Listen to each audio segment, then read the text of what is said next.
Well, 8 large technology companies that complain about NSA spying on their customers have initiated a new campaign to urge President Obama and the Congress to limit government surveillance.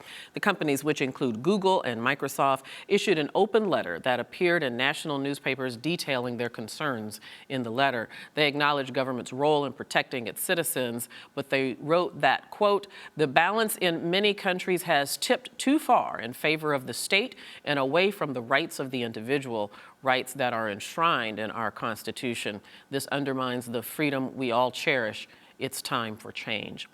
Julian Sanchez, a research fellow at the CATO Institute, joins us via Skype. Hi, Julian. Welcome to Arise America.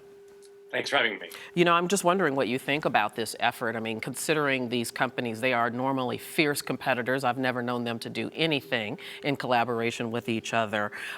So what do you think about this joint campaign?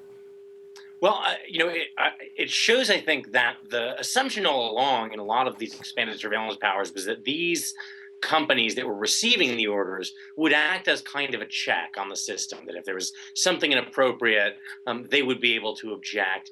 And yet they never had the incentive to, I think. The fiction was that they were going to be a choke point. But when everything was secret, they had very little reason to stand up for the rights of their users beyond, general goodwill. The disclosures we've had over the recent months, however, I think, have changed the game very much for them. These are companies that are playing for an extraordinary world market, not just individuals, but also corporations and in fact, foreign countries that may have their own privacy laws that conflict with what the NSA or the US government are demanding. And so the light that's been shed on the extraordinary amount of data gathering the NSA does has caused them to have a common interest now in being able to reassure people that they can trust these companies with their data. That's what these companies that want us to trust them with our most sensitive emails and chats and photos and video conversations need people to feel like, not just in the US, but abroad, that when you use these services, you aren't just surrendering all of your privacy to perhaps a foreign government. Yeah, and that leads to my very next question, and that is, the cynic might say this is purely a PR campaign. I mean, President Obama has acknowledged that some reforms are necessary. However, there's been nothing that's been done outside the law or in abuse of the law. So is this just not these companies protecting their market?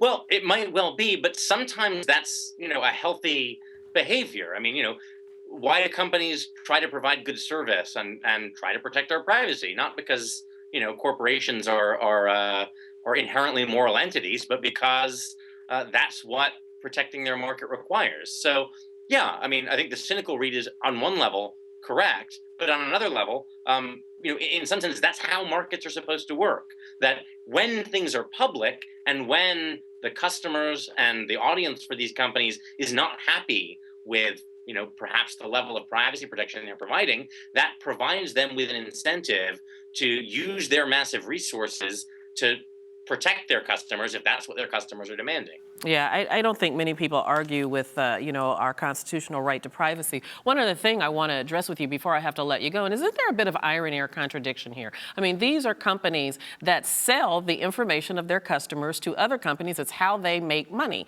And now they're upset that the government has surveilled the information that they've gathered. Isn't that a bit of a double standard? Well, they usually don't. Often they don't sell the information so much as use it for marketing purposes. But in a way, that's why they require so much trust. It's like sending a letter or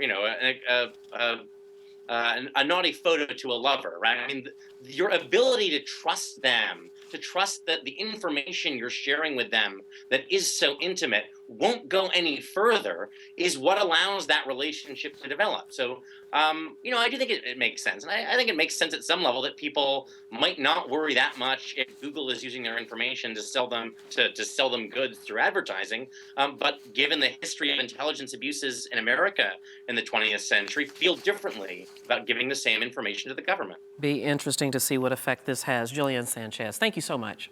Thank you.